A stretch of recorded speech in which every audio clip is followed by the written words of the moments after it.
Hello, কেমন আছো সকলে? আশা করি ভালো আছো আর আমিও অনেক ভালো আছি।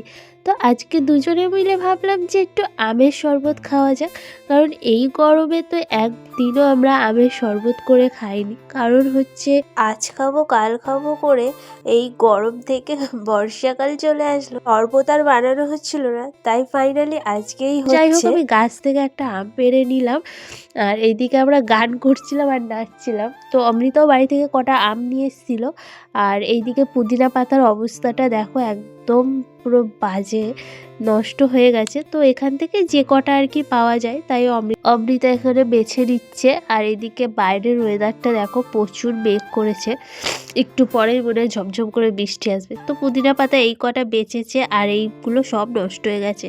আমটা সেদ্ধ হয়ে গেছিলো, তাই আমটাকে ঠান্ডা করতে দিয়ে আমরা দুজন বেরিয়েছিলাম দোকানে। কারণ হচ্ছে আমাদের হচ্ছে চাট মশলা ছিল না, তাই আমরা একটা চাট মশলা কিনতে বেরিয়েছিলাম। আর বাড়িতে ঢুকতে না ঢুকতে আবার বৃষ্টি শুরু হয়ে গেছে, আবার রোদও উঠেছে। তারপরে আমি আমগুলো এখানে সুন্দর করে ছাড়িয়ে নিয়ে একদম ম্যাশ করতে শুরু করে দিলাম। আর গাইস, আমার ভয়েস শুনে বুঝতেই পারছো যে কি পরিমাণে ঠান্ডা লেগেছে। আর এইদিকে হচ্ছে ও এত বকবক করছে, মানে বলছে যে গাইস আমরা হচ্ছে এত গরম গেছে তখন আম পান্না খাইনি, আর বর্ষাকালে হচ্ছে আমরা আমের শরবত খাচ্ছি। এই নিয়ে আর কি খুব হাসাহাসি, মানে হাসাচ্ছিল। ঠিক আছে, পুরো ভয়েসটা যদি তোমাদের দিতে পারতাম তাহলে খুব ভালো হতো, তোমরা বুঝতে পারতে যে ও আরও কী কথা বলছিল।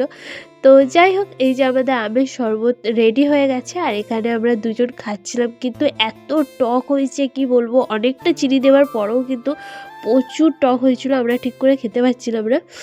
তো চলো আমরা খাওয়াটা এনজয় করি, মানে আমের শরবতটা এনজয় করি বর্ষাতে। আর তোমরা আমাদের ভিডিওটা দেখতে থাকো, ভালো লাগলে লাইক কমেন্ট শেয়ার করো, বাই।